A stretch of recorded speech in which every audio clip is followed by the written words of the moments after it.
So this video is going to be a little bit different than what I normally do, as I mainly cover movies, TV shows, and video games on this channel. But this was a sort of topic that I really wanted to cover and really get off my chest, because I felt like if I didn't cover this sort of topic and how it reflects our modern day world, I didn't feel comfortable continuing on with like my regularly scheduled shows that I normally do within this channel, the type of videos I make, because some of the events that happened within the past week have been just nothing but straight up evil that occurs in our world, and the normalization of evil and how bad it's gotten. And that was something I really wanted to cover in today's video. And this is going to be a relatively short one, and I'm not going to, drag this on and, reiterate talking points that most of you have probably heard from other people. And, and a lot of people have covered this topic very well. And if you're wondering what I'm talking about, it's the recent assassination of Charlie Kirk and the many tragic events that have led up to this, or, many tragic events that have happened within the past few weeks or even months. But with Charlie Kirk's assassination and kind of what that entails for the world we live in, is just that we straight up live in a world that is just pure evil. It is nothing but evil. And what's insane about it is the fact that there are so many people out there that after a tragic event like this one, there are people that were celebrating this on social media and probably other places as well. And I'm sure you may have heard some people in real life kind of make some really snarky comments about this, or try to sound a lot funnier than they actually are, a lot smarter than they actually are, and just trying to dehumanize what happened this past week. Because what happened this past week with, the recent event, or the tragic event with Charlie Kirk at that college campus, it's something that's really stuck with me, because I didn't see it live necessarily, but I saw the clips once I opened up my Twitter page. And when I saw that clip, it made me really sick to my stomach, and it sent a tingle down my spine, like it's something I've never felt before. And what made it even worse was like the many different camera angles that people were getting of it, or like posting on TikTok. And some people were trying to get clout off of this tragic event that took place. And that was something that did not sit well with me. And it still doesn't sit well with me as of this week, as of recording this video, because I couldn't believe that so many people were just comfortable, making those TikToks of like the people that were actually there at the campus and being like, oh shit, bro, this is crazy, bro. And just doing it for like, a lot of clicks and shit, a lot of views, just basically not necessarily clickbaiting, I don't think that's the right term, but basically engagement farming on their own TikTok page, just to get famous for a little bit and just to, highlight that they were there. And there's something really fucked up about that, because there's like, you see the look in their eyes, or maybe the lack thereof, with their looks, and like how they view this whole situation is that there's like no level of sympathy with these people that have reflected on this event, or those that have celebrated Kirk's death. Because what I saw this past week was just, it was pure evil, and there's no better way that I can say that. What we saw was a lack of people who have never met Christ, or have Christ in their lives, a lack of Christian leadership in this country. This is what the outcome is. This is what you get when we allow evil to be normalized. We live in a secular world where like things just go like a lot of heinous acts go completely normalized. When you start seeing people celebrating Charlie Kirk's death, and just you see like they have no soul. They absolutely have no soul. Like, you look at their eyes, and there's nothing going on but behind them, or behind their eyes. And they say that the eyes are the windows to the soul, and that honestly couldn't be any truer. That couldn't be any truer. And a lot of the people that were celebrating this tragic event, you notice that a lot of these people were nurses, doctors, people that are in institutions that they don't need to be in. And quite frankly, I don't trust any of these people to be around, not only just adults or people in general, but especially kids. I don't trust any of these people that were completely dehumanizing Kirk's death, or just, even going as far as saying like, fuck Charlie Kirk's wife and his kids because they deemed him racist or whatever. I saw a lot of people justifying that shit, or just like trying to lessen the gravity of the situation. And a lot of big Twitter accounts retweeting people that were sharing that sort of sentiment of, oh, you know what, we know Charlie Kirk's dead, but also fuck his wife and his kids because he's what we deem as a Nazi, a fascist. Which is like a lot of you motherfuckers did not watch a lot of Charlie Kirk's content, especially when he does like the open debates and stuff at the college campuses. Like, that couldn't be any further from the truth, because like, y'all don't know, like, y'all just say words and you don't even know the meaning to them. And I saw a lot of big Twitter accounts, especially TikTokers, basically reposting stuff on their page with like hateful rhetoric, a lot of dangerous rhetoric, in fact, basically justifying what happened because, you know, they disagree with Kirk and they thought his ideas were just hateful or whatever. But it's like, you know, what y'all are doing is very hateful. What you're doing is very dehumanizing and just straight up evil. And quite frankly, a lot of these people just need to be locked up. I don't trust them in our society, especially those that have a hate boner for Christianity. I've seen a lot of those people within the past week, and even this week as of recording this video. And I've seen a lot of opportunistic people trying to take advantage of the situation and saying, you know, thoughts and prayers do not help with a situation like this. It's time to take action. You see people push these like empty platitudes where they try to act a lot tougher than they actually are. But at the end of the day, they really have nothing effective to offer to this world and like to this tragic event that took place. And they love to sound like I mentioned before, these people love to sound smarter than they actually are. They love to make these smug remarks saying like thoughts and prayers do nothing, it's time for this, that, and the third. It's just like, dude, shut the fuck up. I'm done hearing these like empty platitudes from y'all. Y'all act like the power of prayer is nothing, and then at the same time you offer absolutely nothing. You have nothing but empty platitudes. And I certainly don't want to hear from people with leftist ideologies trying to tell me what I should do in this situation or how we should, you know, feel about it or how we should act. Like, I don't want to hear anything from you people. Y'all are disgusting. You have no remorse for anything you say or do. So honestly, just shove the virtue signaling up your ass. And just start feeling shame every once in a while. Just start having shame, because a lot of these people do need to be shamed for those that are cheering this on, or, you know, basically glorifying a horrible act that happened this past week. It's the same type of people, or the same type of mentality that was shown with that Luigi Mangione guy that killed that CEO. Those type of people that cheered that on and thought that was noble are the same type of people cheering this on, and it's just disgusting, and it needs to be shamed. It really needs to be put to shame. And for those that have no shame in terms of like the things they say or do, or how they've reflected on this tragic passing, these people have no place in our institutions. They have no place in, you know, interacting with the public, because quite frankly, they're just dangerous. They're hateful. And this has no place. Evil has no place in our societies. It must be eradicated. And quite frankly, we just need to return to Christianity. There's no other way I can put that, because we've seen what it's like without it. We've seen what happens to our countries when we don't prioritize Christ and the love that he gave for us, and, you know, our Christian morality. We see what happens when we leave that out of the picture, and this is the result. This is the mess we have to deal with. And it's time for us to eradicate the evil that we see in this world, and to finally come together and say, enough is enough. It's time to deal with this evil that we're dealing with this world. It's effectively a battle of good versus evil, right versus wrong. And it always has been, and we should move past this whole, it's the left versus the right, it's Republicans versus Democrats, because it's so much bigger than that, and it always has been. But I think an event like this one really highlights that fact. And to ultimately conclude my overall video, some of the final things I'll say for this particular video is the thumbnail that I have for this video, you know, the end of an era, what that entails. I think Charlie Kirk kind of he highlighted the whole debate bro culture, you know, having an open dialogue with people that disagree with you and whatnot. And I'm not going to necessarily iterate the point that my thoughts on whether I agreed or disagree with him, or how many other people agreed or disagree with him on certain, you know, his ideology or some policies he may have pushed. Especially with the MAGA movement and conservatism in general. I'm not really here to stress that point necessarily, because I wasn't the biggest fan of Charlie Kirk by any means, but I think that's really besides the point.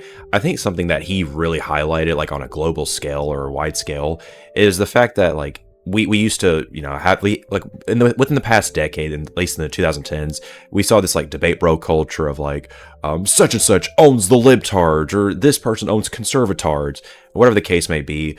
Charlie Kirk was kind of a big example of somebody who was willing to have these important discussions and kind of highlight his overall morality, Christian morality. And some might disagree with how he went about it, but again, neither really here nor there. I think what he ultimately highlighted was the whole, you know, we should be able to come together and voice out our opinions or our moralities, whatever the case may be. We should be able to air that out in a very respectful dialogue with each other. And that's effectively what he highlighted, or what he kind of stood for. And I think that's what he was hoping to, he was aspiring to inspire others to, have these sort of open discussions with each other, air out our differences in a respectful manner. And, in that sense, we could move on with our lives. We could move as a country. I think that was the whole point of that. And unfortunately, with his passing, I think that just ends that whole debate bro culture altogether. And somebody that I follow, his name's Jordan B. Videos. I'll leave a link to one of his videos that kind of discuss this, but something he and his co-host mentioned in that video, it was something rather interesting, where they mentioned something about how a decade doesn't truly end when it hits, like, let's say December 31st, 1999, or so on and so forth. A decade doesn't truly end just because you reach the end of the decade. Typically, an event takes place to highlight that we're in a different era, whether it be like something major or maybe something tragic. Like, for example, the death of JFK, or the assassination of JFK, ended the 60s era, and like it was kind of effectively moving into the 70s. And then like the beginning of the Reagan administration was the end of the 70s into the 80s. That was the 80s culture. And then the 90s ultimately ended when 9/11 occurred. I can't really explain that much further. That's the best way I can explain it. I'd rather you go listen to that video that I've mentioned, and I'll try to leave a link in the description below. But that was something very interesting that they mentioned. But the overall point of that was to highlight that things change. Like, there's a different feel for each decade, whether a major event happens, or even unfortunately like a tragic event like the passing of Charlie Kirk.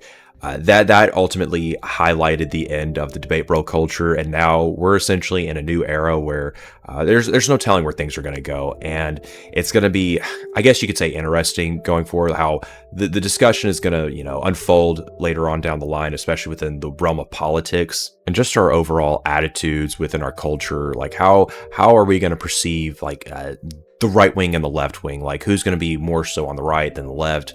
How are these attitudes going to change after this tragic event?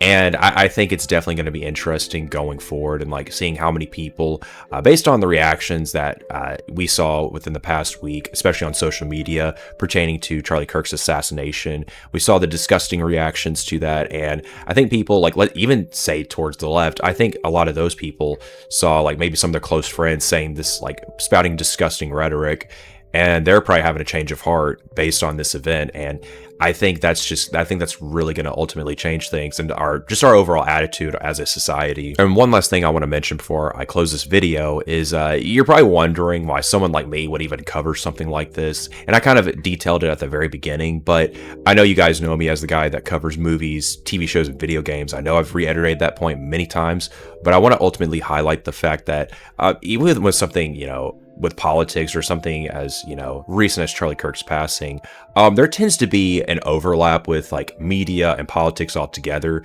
And we even saw it with the tragic passing, where we saw people within the filming industry and the gaming industry feeling very emboldened to make fun of Charlie Kirk's passing or his assassination. There was even one, I think it was a comic book writer who was one of the co-creators of the recent Red Hood series for DC Comics, where this writer made light of the assassination itself, and basically said after the shooting, the writer said, "Oh, hope the bullet's okay." And after that whole tweet that was shown, a lot of people brought this to DC Comics' attention, and ultimately the bitch got fired. I think Warner Brothers had to step in and fire this bitch. It wasn't necessarily DC Comics, it was Warner Brothers that had to step in and fire this dumb bitch. And you probably saw this in many other places, like the gaming industry, for example, where I think a developer of that upcoming Ghost of Yotai, the sequel to Ghost of Tsushima, that one of the developers was making fun of the shooting or the assassination, and people brought that to attention. People brought that to light, and I don't know, as of recording this video, whether that person got fired. I hope they did. I really hope that person got fired for sure. And I hope this goes for any industry, especially in the medical industry, where you see these people wishing harm to anyone that was supporting Kirk, or have any sort of remorse or sympathies to Kirk's passing, or even Kirk's family.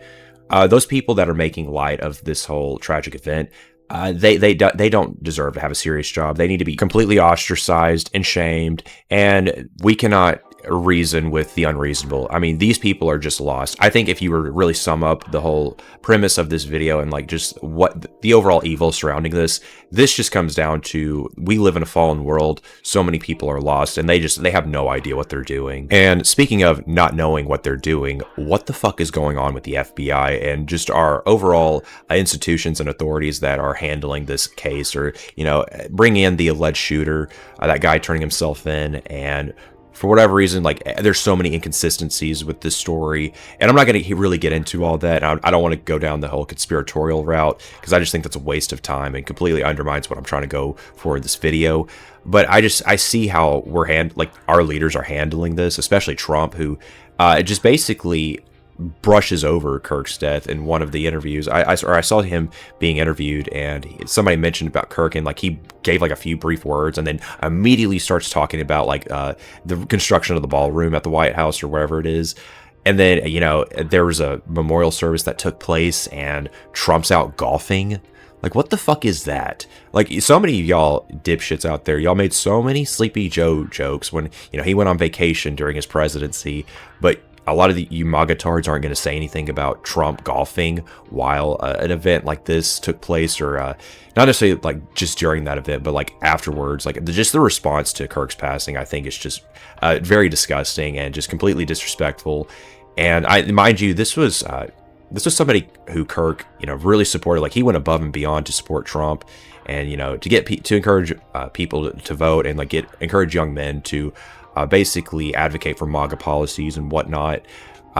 You know, Kirk was one of Trump's biggest cheerleaders, and this is how Trump repays him. This is his reaction to Kirk's passing. Like, I just think that is so tone deaf and just ridiculous. And the way the media is covering this, especially like news organizations, or one particular news organization that I saw recently, where they basically tried to frame the conversation that the shooter of Charlie Kirk, the guy that's, you know, the alleged shooter, was a right-winger. He was a MAGA-tard. He was a groiper, in fact. And that turned out to be completely untrue. And that dangerous rhetoric was being spread. And it turns out the alleged shooter was actually a leftist who lived with the trans guy, or whoever the fuck it was. And it just goes to show you that we got to put it into this irresponsibility, especially within our media. And we got to cut the fucking petty drama when dealing with this, especially someone from like Candace Owens, of all people, who just wants to be fucking Oprah, or Wendy Williams with her coverage on this. And like, you know, how she's basically saying that she was one of Kirk's best friends. She had like all these memories with him, and she has all these juicy details prior to his passing.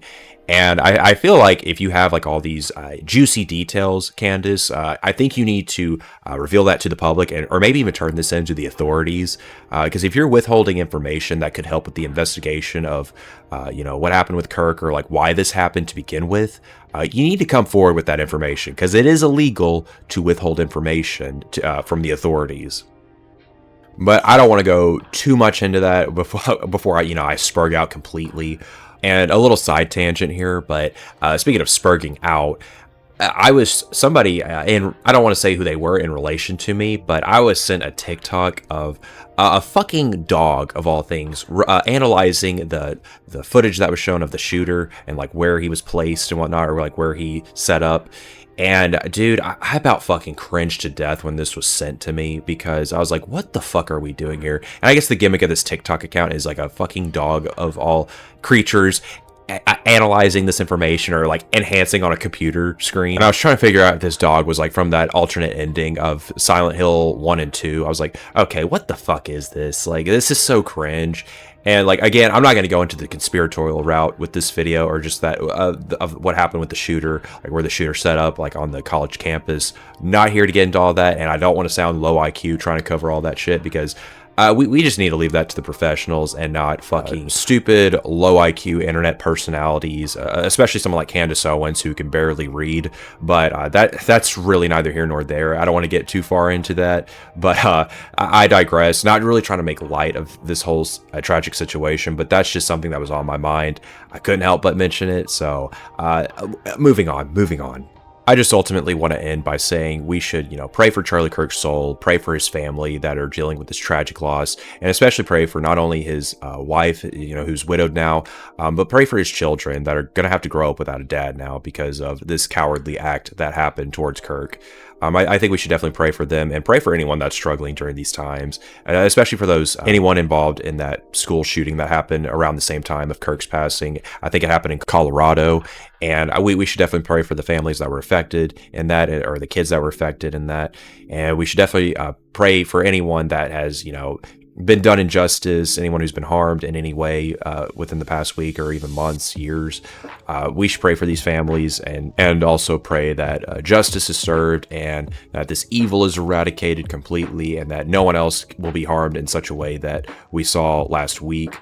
We really need to come together and really highlight the fact that evil has no place in this country, and we cannot tolerate any sort of evil or sinister acts that are occurring, or anyone that's justifying these sinister acts. We cannot live in a society where we tolerate that kind of behavior. It has to be eradicated, and by that I don't mean incite violence. I'm not here to incite violence. I condemn violence, and if I see anyone in my comment section inciting any sort of violence, I will simply delete your comment and probably report you to YouTube. But despite that, no, we're not here to incite violence, but we do need to shame and ostracize these people for even thinking, or like just spouting off this hateful rhetoric, or just like hateful ideologies altogether.